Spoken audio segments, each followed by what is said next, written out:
안녕하세요. 캐나다 토론토에서 인사드립니다. ALC21 대표 알렌정이라고 합니다. 어, 제가 사실은 지금 현재 어, 예, 우선은 이제 지금 이 상황은 굉장히 낯설어요. 저도 지금까지 한 4년 동안 이제 한국을 방문하면서 이제 강연할 기회가 많았는데 그때마다 이제 항상 앞에서 이제 그 청중분들이랑 이제 소통을 하면서 진행을 했는데 처음으로 이번에 이제 혼자 질문하고 떠드는 거라 이제 어떻게 전달이 될지 잘 모르겠거든요. 근데 아무튼 간에 짧은 시간 동안 제가 이제 현지에서 느꼈던, 유통을 하면서 느꼈던 경험이, 작게나마 이게 미국 진출을 생각하시는 분들께 큰 도움이, 작게나마 도움이 되기를 바라면서 이제 시작을 하도록 하겠습니다. 우선 이제 간단하게 제 소개를 하자면은, 저는 이제 현재 캐나다 토론토에 거주를 하고 있고, 미국에서 유통을 하고 있고, 이제 마찬가지로 캐나다에서 유통하고 있는 캐나다 교포입니다. 현재 ALC21이라는 기업을 운영하고 있고요. 저는 온라인 세일즈 쪽에 한 13년 정도의 경력을 갖고 있습니다. 온라인 사업을 13년 전부터 시작을 했고요. 현지에서 그 당시에 뭐 크게 뭐 시작한 건 아니고 그냥 개인적으로 그냥 의류를 한 2박스 가지고 이제 먼저 이베이나 아마존에 올려보면서 시작했던 경험을 가지고 있습니다. 제가 이제 했던 채널로서는 이제 뭐 당연히 이베이, 아마존으로 시작을 했고요. 그 외에도 뭐 Sears.com, 월마트, 뭐 라쿠텐, 스테이플스, 뭐 그룹폰 같은 여러 채널을 제가 운영을 해봤고, 웹사이트도 꼭 필요하겠죠. 이제 온라인으로 진행을 하기 위해서는. 그래서 웹사이트는 뭐 윅스나 오픈카트, 뭐 프레스타샵, 마젠토, 워드프레스, 뭐 쇼피파이, 스퀘어스페이스 등 다양한 웹사이트 그 솔루션들을 운영하면서 지금 현재도 지금 꾸준히 온라인 세일즈를 진행하고 있습니다.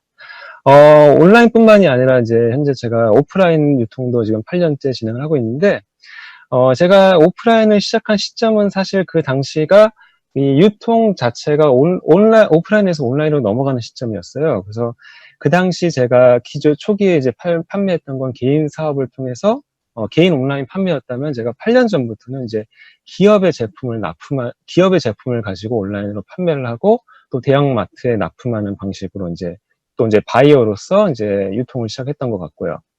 그렇게 이제 오프라인 유통업체에 몸을 담다가 4년 전부터 ALC21이라고 제 이름을 따서 개인 창업을 시작을 했고요. 3년 전에는 이제 법인으로 전환을 해가지고 재작년에는 한국 법인, 그리고 작년에는 뉴욕 법인을 통해 가지고 현재 주 업무는 비즈니스 컨설팅, 그래서 북미 진출을 하기 위한 비즈니스 컨설팅, 온라인 세일즈, 또 이제 해외 영상 제작 등 해가지고 한 100여 개의 고객사를 두고 있고요.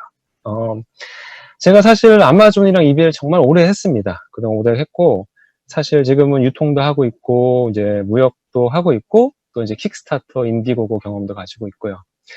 저는 근데 조금 이제 지금 시작하시는 분들이랑 차이점은 전 10년 전에 시작을 했거든요. 그러다 보니까, 남들보다 먼저 하다 보니까 시행착오도 굉장히 많았고, 또 이제 그 당시만 하더라도 이게 온라인 세일즈 자체가 활성화되어 있지 않았기 때문에 검색도 불가능했고, 뭐 유튜브에서 이렇게 설명해 주거나 뭐 책 이런 것도 없었습니다. 그래서 그냥 부딪혔던 것 같아요. 그래서 제가 오늘 이제 해드릴 수 있는 얘기는 뭐 특별한 지식, 뭐 아마존의 역사, 이베이 역사 이런 게 아니라 그냥 평범한 이야기. 제가 어떻게 이 온라인 세일즈를 통해서 미국 시장을 진출했는지 그런 거. 그래서 책에서 접하지 않은 경험을 공유해드리고 제가 시행착오 겪었던 그런 경험들을 통해서 피드백을 전달하는데 의미를 두고 싶습니다.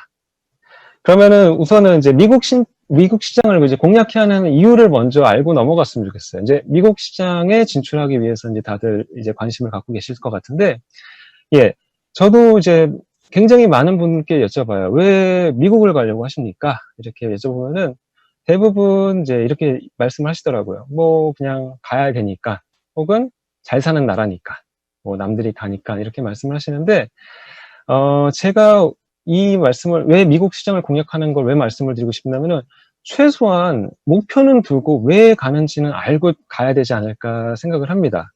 사실 옵션은 굉장히 많거든요. 굳이 미국 말고도 세상에 진짜 갈 마켓은 굉장히 많거든요. 뭐 중국도 있고, 뭐 유럽도 있고, 동남아시아도 있고. 근데 왜 미국을 가야 하는가? 이거를 먼저 알고 가야지 그 다음에 거기에 대한 이제 솔루션을 이제 갖지 않을까 생각을 하는데, 저도 이제 북미에서만 계속 비즈니스 했거든요. 미국에서 비즈니스하고, 캐나다에서 비즈니스하고, 현재도 하고 있지만, 비즈니스를 하면서 항상 느끼는 부분이 있습니다. 이제, 그 명확한 이유가 이 북미 시장 자체가 전 세계 유통의 메이저 리그라는 거죠.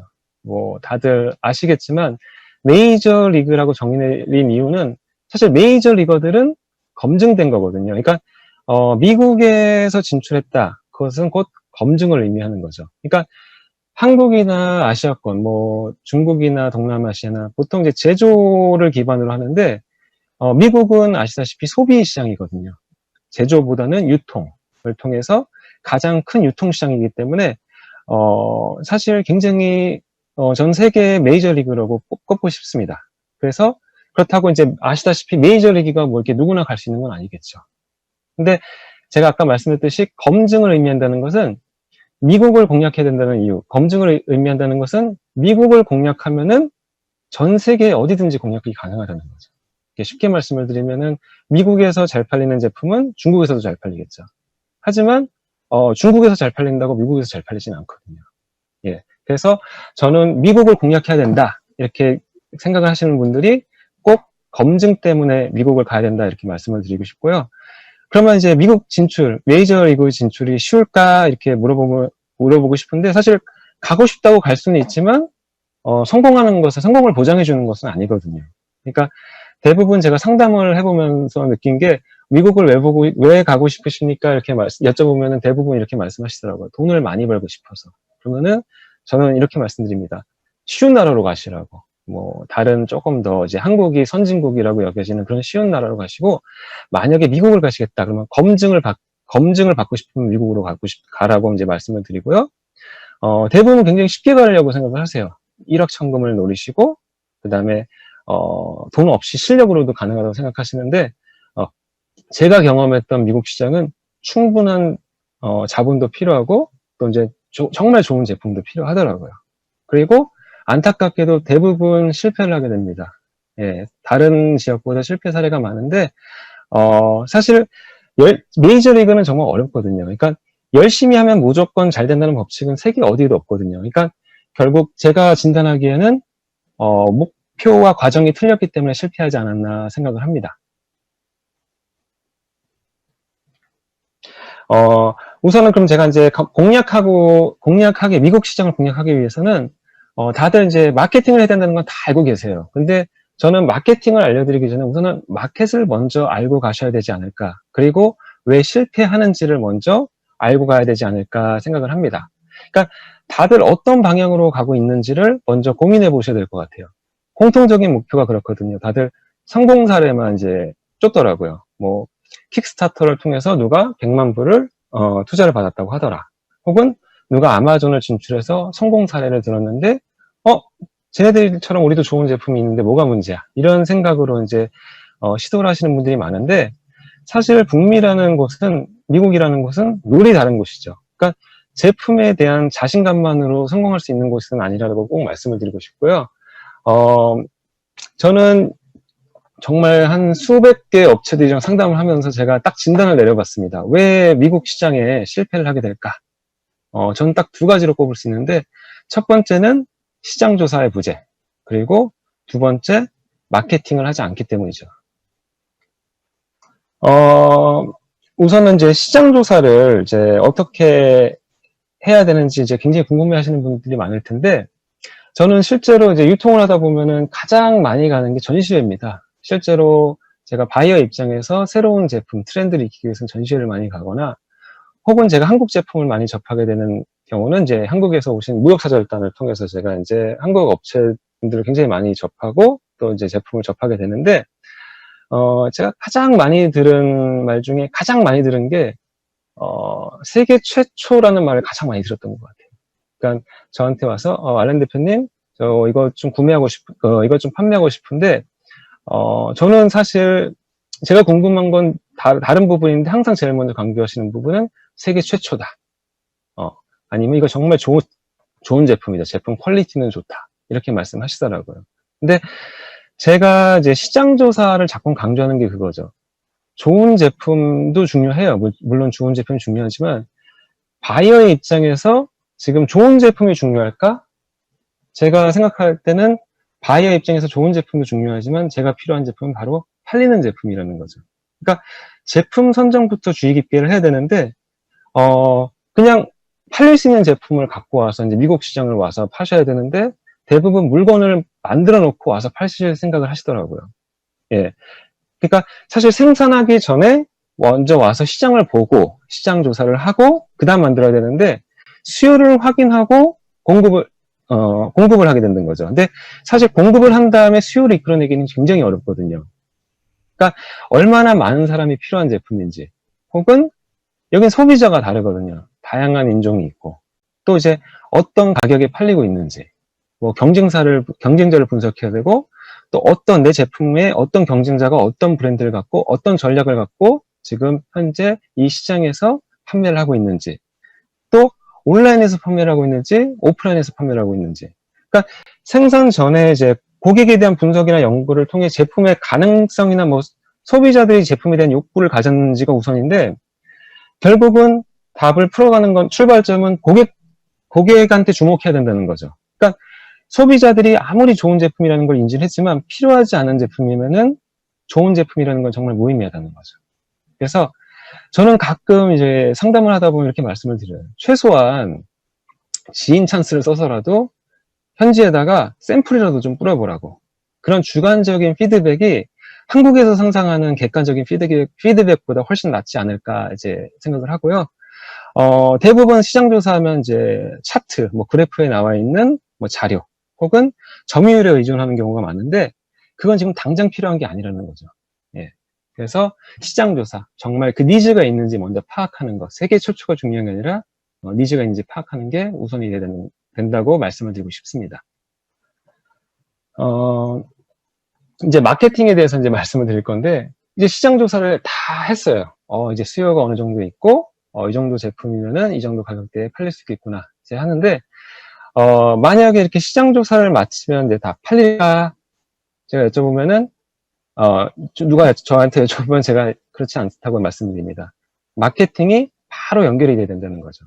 그러니까, 안타까운 게 시장 조사까지 잘 마쳤어요. 근데 안타깝게도 그 누구에게나 필요한 제품을 나 혼자만 알고 있는 거예요. 예. 그러니까 저는 실제로 이제 무역사절단이나 바이어 전시에 나가서 한국 업체들의 제품을 산 적이 그렇게 많지는 않습니다. 제가 사지 않은 이유를 말씀드리고 그 이유 중에 하나가 정말 사야 될 이유가 없는 거죠. 그러니까 바이어들이 제품을 살 때는 분명히 이유가 필요한데, 예를 들어서 뭐, 유명한 사람들이 썼던 제품이다거나, 아니면은 뭐, 소셜미디어에서 지금 뭐, 굉장히 뭐, 트래픽이 많은 제품이다거나, 혹은 제품이 검증되었다는 걸 입증할 만한 증거, 뭐, 예를 들어서 뭐, 베스트바이에서 다 팔렸다더라, 아니면 아마존 베스트셀러라더라, 뭐, 이런 게 있어야 되는데, 그런 게 없이 그냥, 그런 게 없기 때문에 제가 바이어의 입장에서 이 제품을 사기가 굉장히 망설여진다는 거죠. 그러니까 사실 마케팅을 통해서 어떻게 해서든지 바이어뿐만이 아니라 소비자들에게 구매에 대한 명분을 먼저 줘야 되는데 그런 부분이 진행이 되지 않으니까 그 좋은 제품, 수요가 있는 제품도 판매가 되지 않는 거죠. 그러니까 제가 이제 다양한 업체들과 이제 상담을 하면서 한국 기업들이 이제 북미에서 실패하는 가장 큰 이유 중에 마케팅에 대한 인식의 차이가 있다는 걸 굉장히 많이 느꼈습니다. 그러니까 사실 한국은 이제 제조의 나라이기 때문에, 한국 기업들이 생각하는 마케팅이라는 거는 잘 만든 제품을 많이 파는 게 이제 마케팅이라고 생각을 하는 거죠. 근데 사실 북미는 판매하고 또 이제 소비하고 유통하는 나라라는 거죠. 그렇기 때문에 잘 팔리는 제품을 팔지 않아도 사게 만드는 게 마케팅이라는 거죠. 왜냐? 이미 니즈를 파악했거든요. 그리고 마케팅의 수단 자체도 조금 차이가 있더라고요. 이제 한국에서 진행하는 마케팅 방식은 뭐 돈으로도 사실 가능하잖아요. 뭐 이렇게 광고나 홍보, 인플루언서들 통해서 뭐 사주세요 강요를 하지만 북미는 이제 마케팅하는 방식이 신뢰를 통해서 마케팅 활동을 전개하고 정확한 정보를 가지고 빠르게 노출하죠. 그래서 한국 방식으로 하다 보면 이제 진정성 없는 리뷰가 자꾸만 양산되다 보니 기업들 입장에서는 돈만 쓰고 성과는 없다. 예, 이런 얘기를 많이 하시더라고요. 그러니까 한 가지 예를 들자면은 좋은 비누를 생산하는 게 충분한 게 아니라 사람들을 먼저 쉽게 만드는 게 중요하거든요. 근데 한국 마케팅 방식으로는 비누가 좋다는 것만을 강조한다는 거죠. 사실 사람들이 쉽게 만들고 그 다음에 비누에 대한 수요를 이끌어내면 되는데 이끌어내면 좋은데 좋고요. 예. 그리고 또 이제 북미로 가실 생각을 하는데 대부분 이제 네이버 검색을 굉장히 많이 의존을 하시더라고요. 근데 아시다시피 저희는 미국에서는 구글을 통해서 검색합니다. 좋은 제품이 있으면 구글에 대해서 검색을 하는데 네이버에서 상위 노출은 미국 바이어들에게는 굉장히 아무런 효과가 없어요. 왜냐면 저희는 구글을 통해서 정확도 아시다시피 구글의 검색 순위는 정확도 그리고 신뢰에 따르기 때문에 사실 처음부터 뭐 SEO에 돈 쓸 필요가 없거든요. 정확한 정보를 꾸준히 올리다 보면은 마케팅이 자연스럽게 이루어지게 되거든요. 근데 그런 부분도 좀 많이 아쉬운 어떤 점이 굉장히 많고요. 저는 이제 앞으로 이제 북미 쪽으로 진행할 때, 미래 키워드는 이제 세 가지를 꼽는데, 디자인, 스토리, 공감. 그러니까, 뭐, 아시겠지만 디자인이 굉장히 중요하죠. 왜냐하면은, 소비자들과 제품과 만나는 첫인상이잖아요. 연애할 때도 그렇잖아요. 첫인상이 가장 중요하고, 사실, 감정은 이성보다 더 강하게 소비자들한테 전달이 되거든요. 그렇기 때문에, 무의식적으로 디자인에 먼저 좋은 제품에 손이 가게 되는 건데, 안타깝게도 한국에서 진행하는 그 마케팅 방식을 보면 디자인만을 너무 강조를 하세요. 또 안타깝게 그마저도 관점이 다르다는 거죠. 그러니까 북미에 맞는 디자인으로 가야 되는데, 그게 아니라 한국 방식으로 하다 보니까, 디자인 쪽으로도 문제가 되는 경우가 많고, 간혹 디자인을 북미 방식으로 가더라도, 공감 대신 광고를 통해서 공감 대신 강요를 하다 보니까 스토리가 없어서, 소비자들이 공감을 하지 못한다는 거죠. 제가 전시회 말씀을 꼭 드리고 싶어서 이제 하나 넣어봤는데, 저는 전시회를 정말 많이 가봤습니다. 이제 많이 가서, 기업들이 전시회 가면서 얼마나 많은 기대를 하고 가시고 이제 실망을 하시는 경우도 굉장히 많이 봤는데, 바이어 입장으로 조금 알려드리고 싶더라고요. 그러니까 한국 분들이 미국에 이제 전시회를 갈 때마다 굉장히 많이 기대를 하실 거예요. 비행기를 타시면서, 요번에 굉장히 많은 컨테이너 베이스에 뭐 굉장히 많은 수출을 하겠구나 생각을 하시는데, 안타깝게도 이제 기대와 결과치는 항상 같지 않습니다. 예, 제가 왜 이 말씀을 드리고 싶냐면, 제가 전시회 갈 때마다 굉장히 뿌듯합니다. 예, 메이드 인 코리아의 한국관을 보면서, 왜냐면 사실, 전시회만큼 바이어랑 이렇게 직접 연결할 수 있는 기회가 드물거든요. 그렇기 때문에 나라에서 이렇게 연결을 해주는데 기업들이 좀 잘 준비해서 왔으면 좋겠다 이런 생각이 굉장히 많이 아쉽더라고요. 그래서 미국 가실 땐 전시회를 좀 잘 활용을 하셨으면 좋겠는데 그냥 가시면은 그냥 오시는 겁니다. 그러니까 꼭 준비를 하셔야 되는 거 피드백을 드리자면은 제발 준비를 하실 때 카탈로그 가져가시는 건 좋아요. 근데 번역은 확실하게 가져가셨으면 좋겠습니다. 그냥 단순히 돈 세이브 하려고 구글 번역을 통해서 비싼 돈 들여가지고 프린트 해오시는 분들이 많은데, 그렇잖아요. 제품이 아무리 좋아도, 매뉴얼을 봤는데 너무 형편없는 영어가 있다거나 이렇게 되면은, 바이어의 입장에서는 굉장히 신뢰도가 굉장히 떨어집니다. 그리고 갔다 온 다음에 이메일을 맞지도 않는 영문으로 이제 100만 개씩 보내시는데, 사실 바이어 입장에서는 필요하면 먼저 연락을 하게 되거든요. 그래서 그런 부분 또 이제 조금 고려하셨으면 좋겠고, 영문 웹사이트는 꼭 갖고 만들어 가시기를 추천해 드립니다. 왜냐하면은 바이어 입장에서 제품에 관심이 있으면은 카탈로그를 보는 게 아니라 제품 웹사이트를 가서 방문해가지고 제품 정보를 확인하거든요. 그렇기 때문에 웹사이트만 바뀌어도 사실 바이어는 붙습니다. 그래서 바이어가 스스로 웹사이트를 찾고 그걸 통해서 인연을 만드는 데 집중하시면 좋을 것 같고요. 마지막으로 소셜미디어를 운영하신다면은 사실 소셜미디어가 갖고 있는 건 검증을 의미하거든요.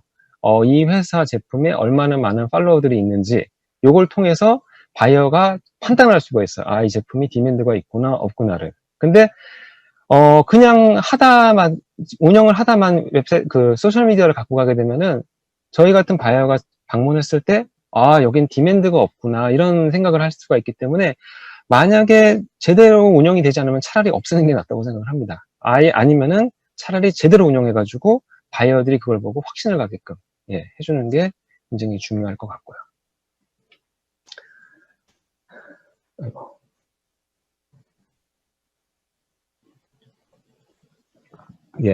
그럼 제가 이제부터 제가 온라인 세일즈로 어떻게 이제 미국을 진출했는지 제 경험을 이제 조금 더 전달을 해드릴 건데, 사실 온라인 세일즈를 하기 전에 저도 그랬습니다. 이게 온라인을 왜 했을까 이렇게 고민을 해보면, 생각을 해보면은 사실 온라인이 굉장히 쉬울 줄 알았습니다. 왜냐면은 뭐 스토어도 필요 없고 제품도 제가 다 갖출 필요도 없고 직원을 둘 필요도 없고 그냥 집에서 물건 리스팅해서 팔리면은 그냥 배달해주고 이렇게 쉽게 돈 벌 생각을 하고 시작을 했는데, 제가 해본 온라인은 상상하시는 것 이상으로 몇 배나 경쟁이 치열한 곳이더라고요. 온라인 세일즈에 있어서 가장 필요한 게 뭘까요? 하면은 이제 대부분 이제 생각을 하시는 게 웹사이트를 먼저 구축해야겠다 이 생각을 많이 하시는데, 실제로 저도 온라인 세일즈를 할 때 제일 먼저 시작했던 게 웹사이트입니다. 그래서 웹사이트에 올리고 사진을 올리고 이제 판매가 되기를 기다렸는데, 안타깝게도 판매가 전혀 되지 않더라고요. 그 제가 이제 트래킹을 해보면은, 관리자 페이지를 가서 트래킹을 해보면은 방문자가 3명밖에 없어요. 이렇게 보면 아침에 제가 들어갔던 거, 점심에 들어갔던 거, 저녁에 들어갔던 거. 그러니까 저 혼자만 볼 수 있는 웹사이트를 만들어 놨던 거죠. 근데 다들 이런 시행착오를 한 번씩 겪어보셨던 분들이 분명히 계실 텐데, 실제로 제가 이제 온라인 쪽으로 창업을 한 다음에 조금씩 성공 사례가 나오면서 굉장히 많은 분들이 저한테 여쭤봐요. 어떻게 그렇게 시작을 했냐, 방법을 알려달라 하면은 저는 항상 똑같은 말씀을 드립니다. 우선 제일 먼저 이베이에 가셔서 이베이 계정을 만드시고 물건을 먼저 사보세요. 그러면 이제 그 말을 들으신 분들이 굉장히 말씀을 하세요. 가르쳐주기 싫으나 왜 비밀인가? 왜 물건을 파는 방법을 알려달라고 했는데 왜 사라고 하나? 근데 저도 사실 웹사이트에서 물건이 팔리지 않아서 제일 먼저 시작한 게 이베이 세일즈, 이베이 사이트에서 시작했습니다. 그리고 실제로 이베이에 물건을 올리니까 초기에 저만 들어갔던 웹사이트보다 정말 많은 사람들이 와서 제품을 보더라고요. 그래서 이베이로 시작을 잘 했구나. 그래서 이제 언제 팔리나 이제 기대를 했는데 3개월이 지나던 뭐 6개월이 지나던 판매가 되질 않는 거예요. 그래서 제가 어떻게 했냐면은 궁금하더라고요. 다른 셀러들은 물건을 어떻게 팔고 있을까? 그래서 저는 그때 제가 먼저 했던 건 이베이를 통해서 물건을 먼저 구입을 해봤습니다. 그러니까 제가 그 당시에 진행했던 거는 페르자라는 한국 토종 브랜드 스포츠웨어의 트랙스를 팔았거든요. 그 당시 트랙스, 뭐 스포츠웨어 모든 걸 팔았고, 그 다음에 축구복, 뭐 이런 단체복이나 티셔츠 이런 걸 많이 올렸는데 안 팔려가지고 비슷한 동종 제품을 제가 이베이에서 구입을 해보기 시작했어요. 근데 셀러들이 정말 많더라고요. 그 똑같은 제품을 파는 그 셀러들이 많은데 미국에서도 사보고 중국에서도 사보고, 그러면서 제가 이제 느꼈던 거 뭐냐면은 바이어가 뭘 좋아하는구나. 제가 물건을 사보면서 소비자가 어떤 제품을 좋아하는구나, 이런 걸 참 많이 느꼈던 것 같아요. 그러니까 저 같은 경우는 왜 중국에서 주문하면 그 가격은 싼데 왜 제품이 3주나 걸릴까? 왜 트래킹 넘버는 없을까? 근데 싸게 볼까? 그리고 미국에서 구매하면은 똑같은 제품인데 왜 비싼데 쇼핑비는 이렇게 비쌀까? 근데 빨리 도착하고. 그러니까 이런 장단점을 제가 파악을 하게 됐고, 그러다 보니까 자연스럽게 이베이에서 피드백이 생기더라고요. 이베이에서 바이어의 가장 큰 장점은 네게티브 피드백을 절대 받을 수 없다는 거죠. 그러니까 피드백이 쌓이면서 제 계정이 점차 사람들한테 이제 눈에 띄기 시작했고, 실제로 저는 첫 제품을 6개월 만에 팔았어요. 트랙스를 팔았는데 제가 아직도 그 순간을 잊지 못하는 게 정말 울 뻔했거든요. 그렇다고 제가 뭐 비싸게 판 것도 아니고 원가 40불짜리를 40불 프리시핑에 팔아가지고 사실 따지고 보면 손해지만, 제가 그때 너무 감격했던 이유는 이거였죠. 이게 팔리는 제품이었구나. 사실 그때 안 팔렸으면 제가 포기했을 수도 있는데 제가 제품을 사다 보니까 이게 팔리는 제품이라는 걸 알게 됐고, 실제로 저는 이렇게 해가지고 첫 주문 6개월 이후에 3년 동안 계속 적자를 봤어요. 적자를 보면서 계속 인내심을 갖고 진행을 했고, 꾸준히 마케팅을 진행하면서 3년 이후부터 제가 이제 실질적으로 이제 제대로 된 매출을 얻게 됐고요. 그래서 가끔 제가 아찔을 합니다. 저도 이제 6개월 차에 내가 그만뒀으면 어땠을까? 지금 제가 있었을까? 이런 생각을 하는데, 어쨌든 간에 이 말씀을 꼭 드리고 싶어요. 처음부터 웹사이트에서 판매가 되는 게 아니라 이베이를 통해서 그 느낌을 기억해가지고 소비자의 마음을 충분히 이해하고 진행하는 걸 꼭 추천해 드립니다.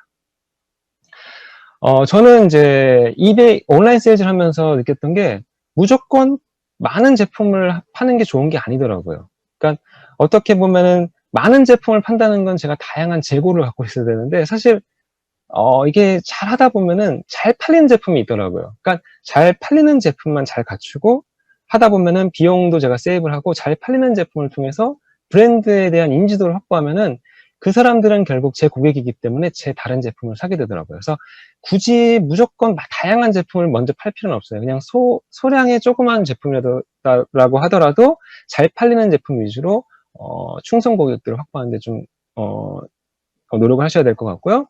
그 다음에 이제 굳이 많이 파실 생각 안 하셔도 돼요. 그러니까 제가 신행했던 전략은 약간 이제 리미티드 에디션. 그래서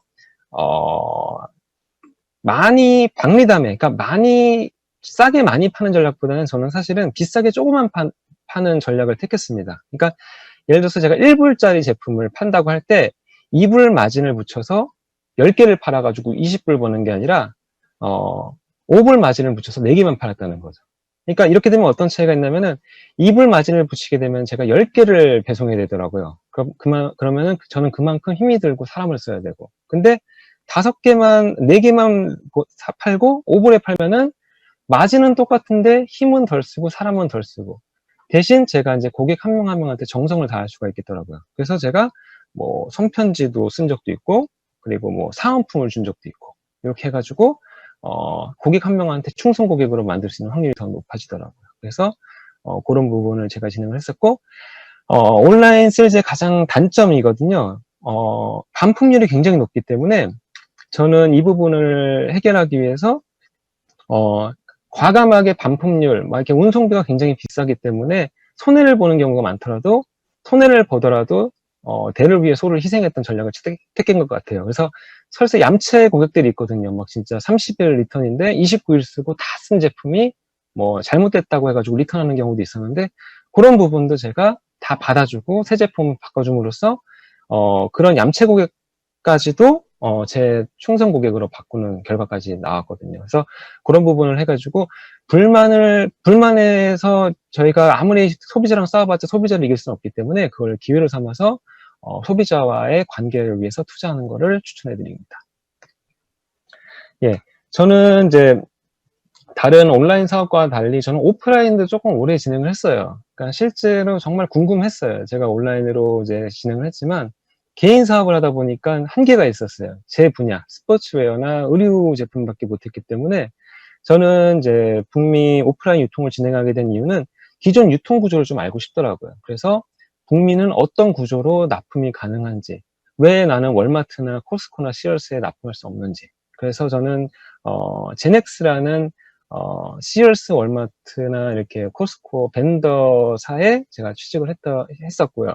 예, 실제로 제가 거기서 맡았던 역할은 온라인 세일즈를 키우는 역할이었습니다. 왜냐하면은 그 당시만 하더라도 굉장히 이제 온라인 세일즈가 부스트되는 상황이어가지고 오프라인 업체에서도 이제 온라인에 대한 이제 가능성을 보고 이제 진행을 했었는데, 제가 거기 오프라인에서 진행을 하면서 느꼈던 게 뭐냐면은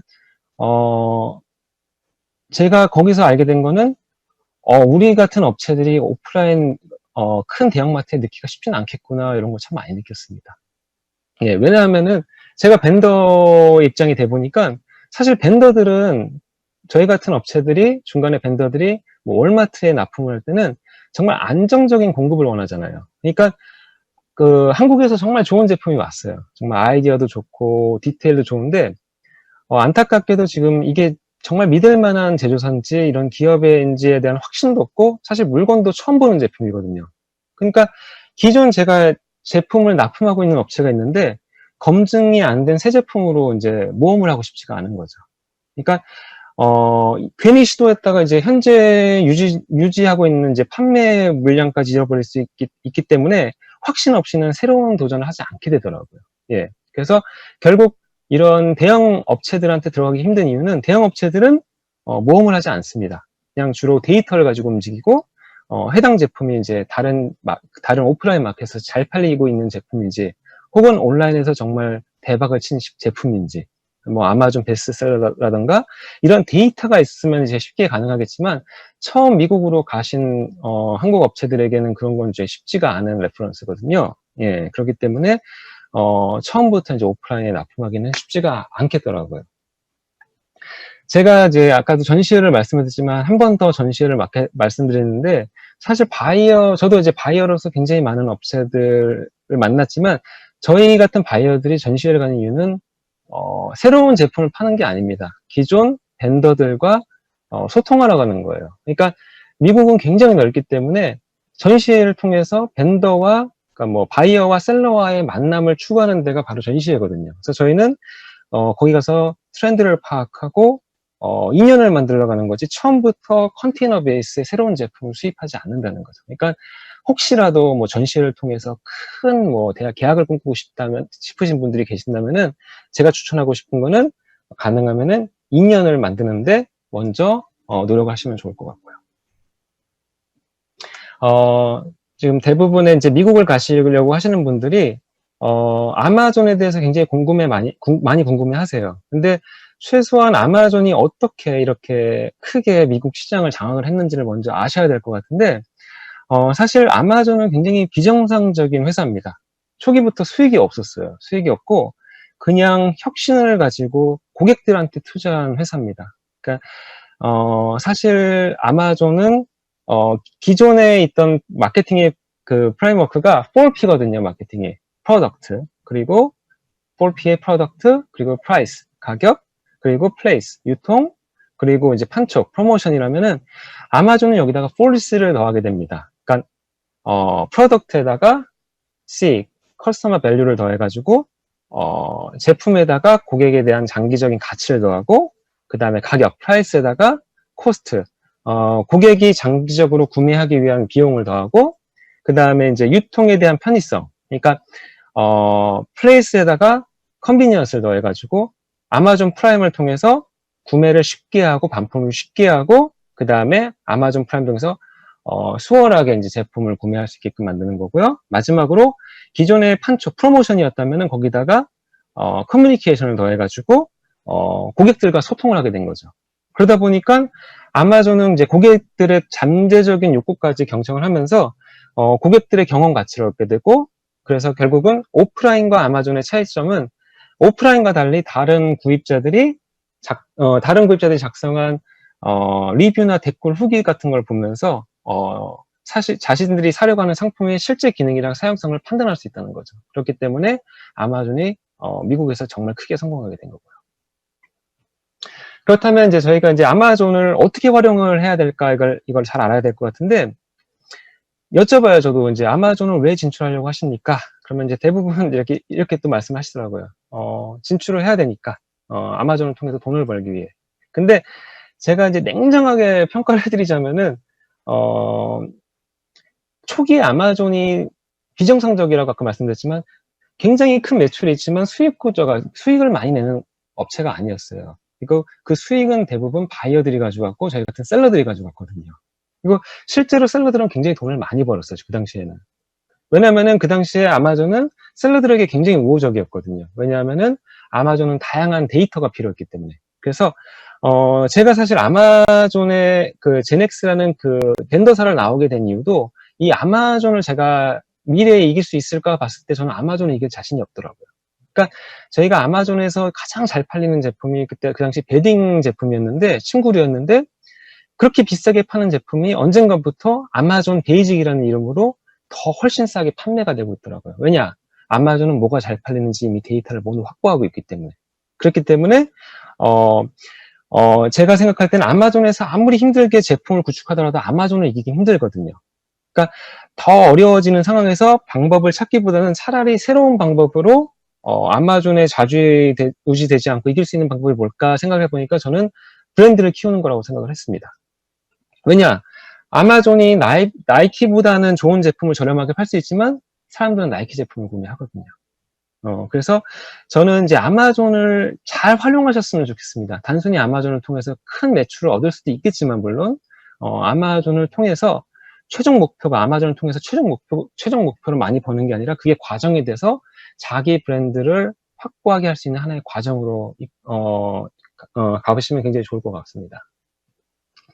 사실 오프라인이, 그렇다고 몰락했느냐, 이렇게 생각하시는데, 정말 몰락한 오프라인도 굉장히 많습니다. 뭐 예를 들면은 시얼스, 제가 납품했었던 시얼스 같은 경우는 오프라인 매장에서 정말 아마존에게 심하게 타격을 받아서 결국 문을 닫았고요. 토이즈러스도 제가 생각을 합니다. 결국은 아마존 쇼룸으로 전략을 해버렸고, 실제로 저도 제 딸 자전거를 사줄 때 토이즈러스 가가지고 제품을 타보고 나오면서 제가 이제 아마존 프라임으로 결제를 했던 기억이 나는 게, 왜냐, 아마존 프라임을 하면은 그냥 무료 배송이 되고 반품도 언제든지 편하게 되고 굳이 제가 들고 나갈 필요가 없다는 거죠. 예.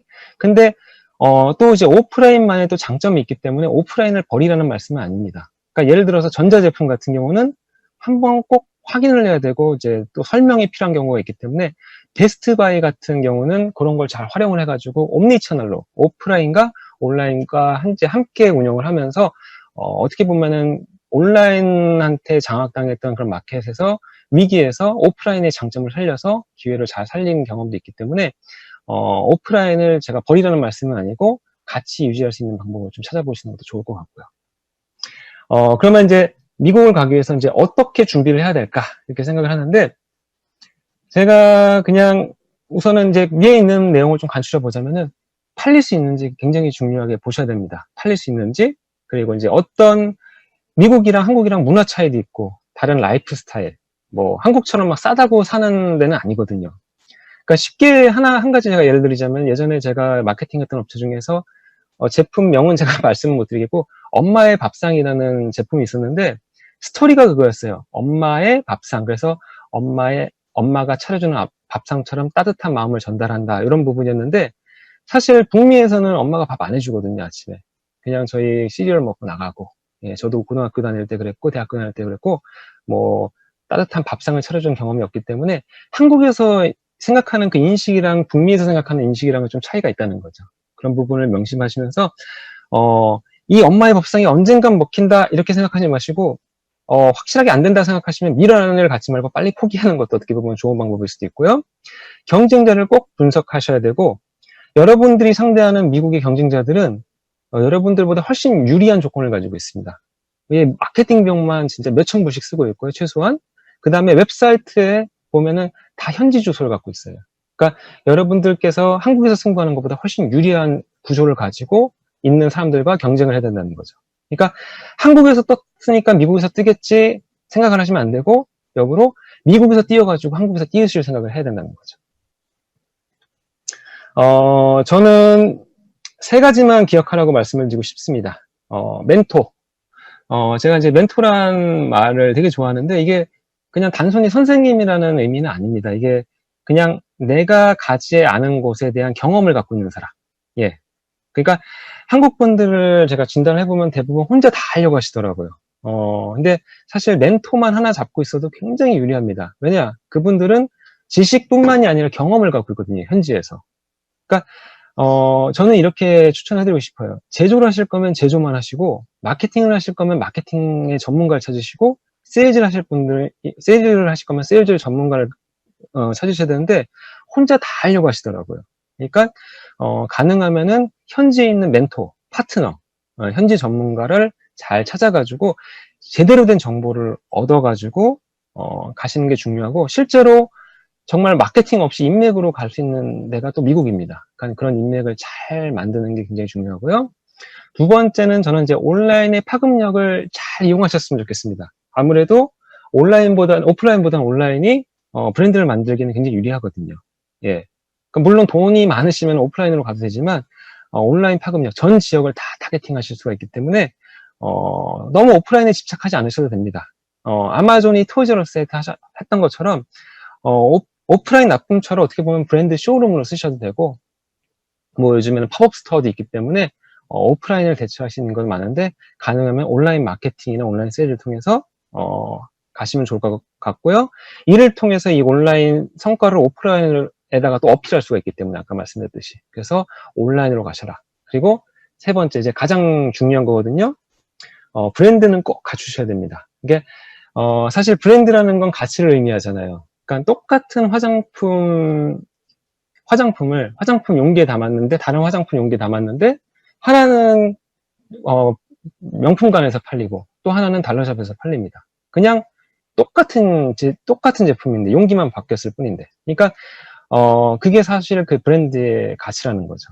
그러니까, 노 브랜드의 팬시한 가방, 아무리 잘 만든 노 브랜드 제품이랑 한 달 정도 제가 누가 썼던, 샤넬백이랑은 가치 자체가 틀리다는 거죠. 그렇기 때문에, 브랜드를 만들기 위해서는 당연히 마케팅을 해야 되고, 마케팅은 성과가 아니라 브랜드에 투자하기 위한 첫 번째 단계라는 걸 꼭 잊지 말아 주셨으면 좋겠고요. 그러니까 대부분 이제 마케팅을 하면, 한 달 만에 해야지, 두 달 만에 해야지 하는데, 마케팅을 한다는 거는 저는 아이를 낳는 걸로 이제 예를 들고 싶은데, 사실 아이가 어떻게 태어나는지를 한번 보시면 될 것 같아요. 아이가 처음부터 똑딱 태어나는 게 아니잖아요. 처음에 여자랑 남자랑 만나야 되고 또 사랑을 해야 되고, 그렇다고 이제 한 번에 아기가 생기는 것도 아니고 여러 번 노력 끝에 아이가 생기고, 그 다음에 또 아이가 생겼다고 바로 낳는 게 아니잖아요. 또 10개월 동안 배에서 이제 계속 가꾸고 키워가지고 이제 낳는 거거든요. 그러니까 마케팅을 한다는 것은 아이를 키운다 이렇게 생각을 만든다는 걸 생각하시면 될 것 같고요.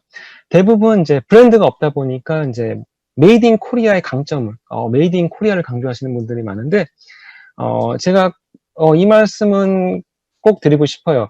메이드 인 코리아를 통해서 파실 생각을 하지 마시고, 브랜드를 통해서 써보니까 한국 거네 이렇게 가셔야 된다는 거죠. 왜냐하면 미국은 한국보다 선진국이거든요. 실제로 삼성이나 LG도 여기 현지에서는 한국 제품이라고 해서 어필하지 않습니다. 그리고 실제로 그게 한국 제품인지 아는 사람들도 드물고요. 그렇기 때문에 저는 브랜드, 명품에 도전했으면 좋겠고요.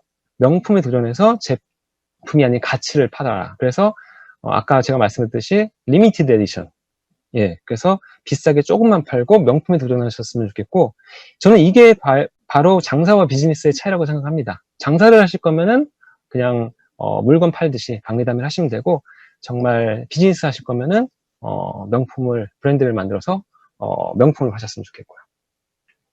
제가 간단하게 한국 제품에 대한 진단을 해보고 싶은데, 한국 제품은 안타깝게도 이제 차별화가 좀 많이 부재되어 있더라고요. 그러니까 쉽게 말씀드리면은 마스크팩이 잘 된다. 그럼 다 마스크팩만 하시고, 또 이제 최근에는 코비드 영향으로 손세정제가 잘 된다. 그러면 다 손세정제만 하시는데, 조금 이제 차별화된 제품을 조금 가시면 좋을 것 같고, 꼭 이건 잊지 말으셨으면 좋겠지만, 소비자들에게 한국은 선진국이 아니라는 거. 그리고, 너무 다양한 제품보다는 주력 상품만. 그래서 브랜드를 알리고, 그때 제품을 다양하게 가도 늦지 않다는 거죠. 그리고, 가장 안타까운 게, 마케팅은 비현실적이라고 생각을 하시는데, 대부분 이제 세일즈만 하세요. 빨리 팔아야 되고 브랜드는 시간이 걸리니까. 예, 가치를 전달하고 몇 년 뒤에 이제 거두는 건 굉장히 비현실적이라고 생각하시는 분들이 많은데, 실제로 그렇습니다. 한국은 이제 당장의 결과를 굉장히 중요하게 생각을 하시더라고요. 근데 북미 시장은 그렇지 않습니다. 오래 걸리더라고요. 제가 세일즈와 마케팅을 조금 이해를 하기 쉽게 예를 하나 드리자면은, 저는 세일즈를 홈런 타자라고 생각을 합니다. 그래서 홈런 타자가 항상 홈런을 칠 수는 없겠죠. 3할이라고 치면은 3번을 쳤을 때 한 번 정도 홈런을 칠 때, 앞에 주자가 없으면은 1점 홈런밖에 안 난다는 거죠. 근데 마케팅을 하면은, 마케팅이라는 것은 주자를 의미합니다. 그래서 마케팅이 잘 되어 있으면은 홈런을 쳤을 때 같은 홈런이라고 하더라도 말로 4점이 될 수도 있고 2점이 될 수도 있고 3점이 될 수 있는데, 마케팅 없이 세일즈만 하게 되면은 그냥 점수가 조금밖에 안 난다는 거죠. 또 반면에 마케팅만 집중하다 보면은 세일즈, 홈런 타자가 없으면은 결국 마케팅만 해가지고 홈으로 점수가 나지 않으면 그것도 마찬가지로 무의미하다는 거죠. 그래서 마케팅이랑 세일즈랑 서로 보완해가지고 같이 수익을 만들어내야 되는 구조로 가야 된다는 거죠. 저는 따라가지 않는다, 따라오게 만든다, 저희 회사의 모토인데 실제로 그렇습니다. 여러분들은 바이어의 마켓에서 이제 승부를 하게 되시는데, 제가 지금 말씀드리는 전략은 이기는 상황을 만들고 전쟁을 하라는 거죠. 그러니까 판매가 우선이 돼야 되는 게 아니라 검증을 우선 해가지고, 대부분 이제 시장조사 건너뛰고 마케팅을 우선하기보다는 뭐 아마존에 상품 등록부터 하고 인증부터 받을 생각을 하시는데, 그런 인증이나 특허에 신경 쓰다가 결국 트렌드를 놓치는 경우를 굉장히 많이 봤습니다. 그래서 우선은 브랜드 인지도를 확보하고 온라인에서 판매하는 구조를 만들고, 마케팅을 통해서 온라인 팔로워를 확보하고, 그 다음에 오프라인에 제안하면은 이유를 던지는 거죠. 내가 너희들한테 납품해야 되는 이유를 던지면은 충분히 가능성이 있다는 거죠. 그러니까 꼭 기억하셨으면 좋겠습니다. 여러분들은 바이어 마켓에 가시는 거고, 바이어 마켓에서 셀러가 우위를 접하기는 힘들기 때문에 갑과 을의 관계에서 갑이 되라는 건 아니에요. 최소한 동등한 위치, 이런 마케팅이나 브랜딩을 통해서 동등한 위치가 돼야지만 유리한 거래가 가능하다는 거죠. 결국 저는 이제 북미 시장에서 가장 필요한 거는, 제가 정말 몇백 개의 업체들을 한국에서 만나봤지만 대부분 업체들이 저한테 말씀을 하세요. 팔아달라고, 제품을 팔아달라고 말씀을 하시는데, 저의 입장에서도 제가 10년 동안 거래해온 바이어들과의 인맥이 굉장히 중요합니다. 친하다고 막 소개시켜드릴 수가 없어요. 최소한 준비가 돼야 되는데, 준비가 안 된 업체들이 오면 저희 같은 컨설턴트들이 소개시켜드릴 수가 없어요. 왜냐?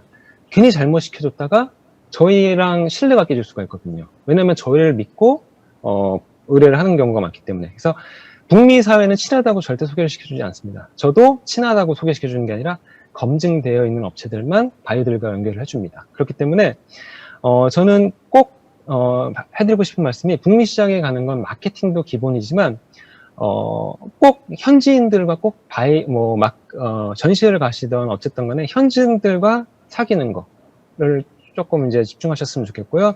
물론 사기꾼들도 굉장히 많겠지만 인맥으로 검증할 수가 있거든요. 그러니까 그런 걸 잘 검증을 하셔가지고, 북미 시장은 어떻게 보면은 당장 뭐 물건을 파고 수익을 얻기보다는 신뢰를 쌓는 과정을 만드는데, 그래서 인내심을 갖고 가야 되고요. 열정도 중요하지만 꾸준함이 더 중요하다고 생각합니다. 그래서 이러한 제가 갖고 있는, 제가 정말 시간상 제가 빨리빨리 진행을 하면서 간단하게 말씀을 드렸지만, 제가 경험한 이런 부분을 가지고, 이런 피드백을 가지고 여러분들이 미국으로 가실 때 작게나마 도움이 되셨으면 좋겠고, 정말 간절한 마음으로 꾸준하게 두드리시다 보면은 언젠간 미국 시장이 열릴 거라고 생각을 합니다. 저는 오늘 여기까지 내용은 마치도록 하겠습니다. 감사합니다. 네, 유익한 강연 감사드립니다. 그 경험에서 우러나오는 사례 하나하나가 고개를 끄덕이게 한다라는 그런 의견도 있고, 정말 유익한 그런 내용이었던 것 같습니다. 그럼 저희가 이제 차례로 그 질의응답을 진행을 하려고 하는데요. 우선 첫 번째 질문부터 드리도록 하겠습니다. 대표님, 제 목소리 잘 들리시죠? 예, 잘 들립니다. 네. 저희가 이렇게 원격으로 네. 하다 보니까 확인차 여쭤봤습니다. 그럼 우선 네. 첫 번째 질문 드리겠습니다. 미국 시장 검증을 통한 유럽 시장 공략에 대한 의견이 있다면 좀 부탁드려도 될까요? 예, 그러니까 이런 거죠. 그러니까 아까도 말씀드렸던 내용이랑 겹치는 부분이지만, 결국 미국이 세계에서 가장 잘 사는 나라거든요. 그러니까 트렌드 자체는 미국에서 먼저 가거든요. 그러니까 미국에서 먹혔기 때문에 유럽으로 가서 먹힐 수는 있지만, 유럽에서 먹혔다고 해서 꼭 미국에서 먹힌다는 보장은 없거든요. 그러니까 미국에서 만약에 검증이 된다면은 유럽을 가실 때 굳이 따로 마케팅이 필요 없다고 말씀드리고 싶고요. 우리 지금 미국에서 잘 팔리고 있는 제품, 아마존 베스트셀러라고만 검증이 됐다는 것만 밝혀도 충분히 유럽에 진출할 때 공략할 때 문제가 없다고 생각을 합니다. 네, 그렇군요. 네. 감사합니다. 그러면 혹시 신규 아이템 개발 시 미국 시장에 유통시킬 수 있는 믿을만하고 실력 있는 파트너 발굴은 어떻게 하는 게 좋을까요? 예, 그러니까 저도 그렇습니다. 저도 이제 현재 북미에서 운영을 하지만, 한국 분들이 정말 제가 한국이어도 난감할 것 같아요. 이거 전문가들을 어떻게 만나고 이 지식을 갖고 있는 사람을 어떻게 만나지 하는데, 사실 검증이 필요하잖아요. 검증을 받으면 제일 좋겠는데 그 검증을 받을 수 있는 방법도 없고. 근데 저는 만약에 그 특정 파트너를 발굴하기 위해서는 그런 내용을 접하면 그 웹사이트를 방문하셔가지고 그 업체의 실적을 좀 확인하셨으면 좋겠습니다. 대부분, 북미 사람들은 겸손하지 않거든요. 자기가 갖고 있는 성과나 이런 걸 굉장히 노출을 많이 하거든요. 실제로 저도 굉장히 많이 노출하는 편이기 때문에 그런 부분을 확인하셔서 검증됐는지, 이 제품, 이 회사는 이렇게 수출한 경험이 있구나, 이렇게 했던 경험이 있구나, 이런 거를 가지고 하시면 좋을 것 같고, 가능하면 현지에서 성공한 업체, 그냥 한인사회 이런 게 아니라 현지에 있는 실적을 가지고 진행하고 있는 업체를 좀 찾으시면 좋을 것 같습니다. 네, 감사합니다. 그러면 미국 시장을 공략할 때 충분한 자본이나 그리고 팔릴 만한 우수한 제품이 있어야 한다고 하셨는데요. 혹시 그 기준은 어떻게 될까요? 그리고 어떤 파트너를 만나느냐가 관건인데 파트너 만나기가 너무 어렵다고 하십니다. 그래서 좋은 파트너를 발굴할 방법을 여쭤보셨는데 어떻게 보면 이번이랑 조금 관련이 있는 질문인 것 같아요. 그래서 종합적으로 이야기해 주시면 좋을 것 같습니다. 그러니까 충분한 우수한 제품이 있어야 된다는 거. 그러니까 제가 파트너를 찾으라는 거는 멀리서 찾으실 필요 없어요. 분명히 주위에 지인들 한 분씩 계실 거란 말이에요. 그러니까 굳이 막 멀리서 찾지 않으시더라도 아까 우수한 제품이라고 말씀하셨는데 제가 아까 중간에도 말씀했지만 이게 제품이 한국에서 생각할 때 먹힌다고 하더라도 현지에서 안 먹히는 경우가 굉장히 많거든요. 그러니까 뭐 파트너를 제가 어떻게 만나야 될지 소개를 시켜드려야 될지는 모르겠지만 제가 볼 땐 바이어 아니면 이렇게 이제 무역협회를 통해서 이제 바이어 미팅이나 이런 거 있을 때, 바이어 초청이나 이런 거 있을 때, 그 기회를 만났을 때, 그런 바이어들을 만났을 때, 제발 제품 홍보하지 마시고, 인간관계, 이메일부터 받고 정중하게, 그런 사람 관계부터 확실하게 하시다 보면 그게 인연이 돼서, 그 사람을 통해서 관심 있는 그 분야에 있는 사람이랑 소개받고 이렇게 될 거라고 생각을 합니다. 네. 예. 그리고 혹시 그 미국 시장 공략 시에 충분한 자본이 있어야 된다고 말씀하셨는데 그 기준은 혹시 어떻게 될까요? 그쵸. 제가 아까도 말씀드렸듯이 현지에 있는 업체들은 훨씬 유리한 조건을 가지고 있어요. 우선 현지에 있고 영어에 능숙하고 제품도 수요에 대해서 많이 갖고 오는데 사실 그렇잖아요. 메이저리그에 뛰려고 하는데 무자본으로 제품에 대한 자신감으로는 정말 쉽지는 않거든요. 그러니까 이 다양한 방법이겠죠. 그러면 국내에서 조금 총알을 만들어 온다거나 아니면은 북미에서 마케팅을 통해서 그 인지도를 가지고 중국을 공략해서 돈을 벌어온다거나 저도 제 고객사들을 이제 많이 유치하다 보면 처음부터 저희가 이제 마케팅을 진행해서 당장 매출을 얻지 못하지만 저희가 마케팅을 북미에서 함으로써 중국에서 매출이 터져가지고 그걸 가지고 꾸준히 뜨돌리다가 보니까 성공 사례가 나타나는 경우가 있거든요. 그래서 그런 식으로 대처하면 어떨까 생각을 합니다. 네, 감사합니다. 그러면 혹시 한국에 있다 보니 이제 방문 시장 조사를 어떻게 해야 할지 모르겠다라는 이제 질문이 있었습니다. 혹시 이제 한국 현지에서 이제 미국이나 혹시 캐나다 시장에 대한 시장 조사를 만약에 하고 싶다면 혹시 어떤 방법이 가장 효과적일지 궁금합니다. 그러니까 저는 제가 사실 저도 온라인이나 유통 전문가는 아니거든요. 제가 저도 경영학을 했고 심리학을 했기 때문에 전혀 다른 분야지만 그런 차이는 있는 것 같아요. 제가 현지에 살다 보니까 현지에 있는 바이어의 입장을 이해하게 됐거든요. 그러니까 방문도 안 해본 도시에서 제품을 파냐 이거죠. 한번 방문을 꼭 해보셨으면 좋겠고, 오셔서 직접 여기 현지에서 어떤 사람들이 어떤 제품을 사는지 이런 거는 방문을 하셔서 하시는 거랑 말로 듣기라는 분명히 차이가 있다고 생각을 합니다. 그래서 꼭 방문을 추천해드리고 싶습니다. 네, 감사합니다. 그러면 혹시 지금 현재 질문을 주신 분이 핸드메이드 상품의 첫 수출을 준비 중인 제조 및 셀러인데 아마존이나 이베이 중에 어떤 플랫폼을 추천하시는지 그리고 또 그 이유는 무엇인지라는 질문을 주셨습니다. 제가 요거는 조금 제 경험을 살려서 말씀드리자면 핸드메이드 같은 경우는 장단점이 있어요. 검증이 안 됐고 단점은 검증이 안 됐지만 장점은 우리만 갖고 있는 제품이에요. 그렇기 때문에 제가 제안하는 거는 웹사이트를 조금 이쁘게 만드셔가지고, 우선 노출을 먼저 하시고, 아까 제가 이베이에서 아마존에서 했던 전략처럼, 저는 이베이를 먼저 추천합니다. 왜냐하면은, 아마존은 너무 어렵습니다. 처음부터 브랜드 레지스트리, 브랜드도 등록을 해야 되고, 카테고리 어프로벌도 받아야 되는데, 이베이는 누구나 셀러가 될 수가 있어요. 나도 셀러가 될 수 있고, 내 친구도 셀러가 될 수 있기 때문에, 거기서 이제 또 기능도 굉장히 다양하거든요. 이베이에서는 옥션이라는 기능도 있어서 경매도 있고. 그래서 다양한 방법으로 팔아볼 수 있기 때문에 저는 이베이를 먼저 추천을 하고 어느 정도 매출이 있을 때 그때 아마존을 가도 늦지 않고요. 실제로 아마존은 메인테넌스 비도 꽤 듭니다. 예, 그렇기 때문에 이베이를 먼저 추천을 해드립니다. 네, 감사합니다. 예. 그러면 혹시 그 디자인이나 상표 출원과 인증이 그 자신에게 예. 꼭 필요한 것인지는 어떻게 판단을 할 수 있을까요? 그리고 만약에 일을 진행을 예. 한다면 어떤 방법이 좋을지도 같이 부탁드립니다.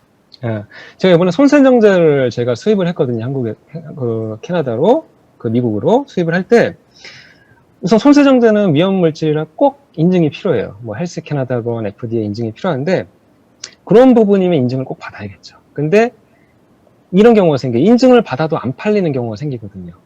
그러니까 지금 디자인 상표권 출원이 인증이 필요한 제품이 있고 안 필요한 제품이 있는데, 어떻게 보면 의류나 뭐 화장품이나 이런 거는 다 인증까지 받아서 이제 팔려고 내놨는데 안 팔리면 정말 관건이 문제가 되거든요. 이게 안 팔리면 지금까지 쏟아부은 돈도 있고 하니까 제가 아까 계속 말씀드렸던 시장 조사를 통해서 이베이 한번 올려보시면 어떨까요? 하나 올려가지고 팔리는지 안 팔리는지 디맨드를 확인한 다음에 그때 돼서 이제 디자인에 대한 상표권이나 이제 뭐 디자인이나 상표권 출원이나 인증을 좀 받는 게 낫지 않을까.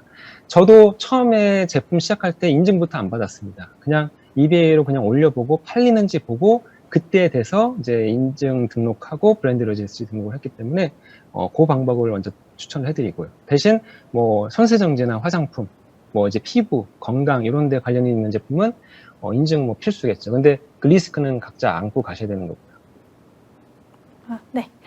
저희가 질문이 오늘 되게 상당히 많이 들어와서 조금 그 이후 질문은 빠르게 좀 답변을 예, 부탁드리겠습니다. 혹시 예. 의료용품 제조업체로서 파트너를 찾는다면 어떤 방법이 가장 최적의 방법일까요? 예, 제가 지금 저희도 마케팅 업체지만 현재는 주정부에 납품을 하고 있습니다. 그러니까 의료용품을 납품하려면은 어떻게 되냐면은 뭐 병원이나 이제 정부 기관의 벤더가 돼야 돼요. 그러니까 처음부터 아까 말씀드렸듯이 바로 그런 병원이나 정부에 납품할 수가 없기 때문에 중간에 그 벤더를 꼭 찾으셔야 됩니다. 거기 납품할 수 있는 벤더를 꼭 찾으셔야 되고요. 예, 그 파트너를 찾는 방법은 뭐 다양하겠죠. 뭐 가시면은 그 납품할 수 있는 벤더들을 등록할 수 있는 사이트들도 있고 하기 때문에 근데 아마 연락을 하셔도 이렇게 큰 기대는 안 하시는 게 좋습니다. 그 사람들은 이미 하루에 50개, 100개의 인콰이어를 받고 있기 때문이죠. 예. 제가 할까요? 그냥, 미국에서 채널 비즈니스 활용 시 특별히 주의해야 할 사항인데, 예, 제가 볼 때 굉장히 많아요. 저도 현지에서 진행을 하지만, 아니, 세상에 사기꾼이 없는 데가 어디 있습니까? 그러니까 그 검증하는 것도 제가 볼 때는 자기 능력이라고 생각합니다. 그러니까 아까 말씀드렸듯이, 계약서는 꼭 쓰시길 추천해드리고요. 아무리 친한 사이라도 계약서는 꼭 쓰시길 추천해드리고, 가능하면은 이제 사람을 통해서 얻게 되면은 이제 사람이 사람을 서로 이제 검증을 해주기 때문에 믿을 만한 사람을 통해서 얻는 경우, 그리고 계약서는 친한 사람이라도 꼭 썼으면 좋겠고요. 북미 시장 채널 크레딧 관리하는 곳, 요거는 제가 이제 질문을 좀 이해하기가 어려운데, 그냥 요런 말씀은 드리고 싶어요. 저희가 만약에 벤더로서 북미 시장에 제품을 납품하는데, 제조사의 제품을 저희가 수입을 해가지고 대형마트에 납품을 하는데, 만에 하나 제가 제조사의 실수로 제품을 잘못 납품되거나 이제 물건에 문제가 생겼다. 그러면은 제조사도 끝나지만 저희 같은 중간에 벤더들도 끝장납니다. 예, 크레딧이 굉장히 중요하기 때문에. 왜냐면은 모든 대형마트들은 그런 내용들을 공유를 하기 때문에 그래서 저희 벤더들의 역할이 굉장히 중요한 거고, 벤더들도 함부로 업체들을 받아들이지는 않습니다. 그래서 뭐 따로 채널 크레딧에 관리하는 곳은 없고, 벤더 스스로가 제조사들 잘 검증하고, 그 다음에 대형마트들이나 정부기관들도 그 벤더를 통해서 제품을 받게 되는 거고요. 예, 그리고 마지막 질문인데, 온라인 판매,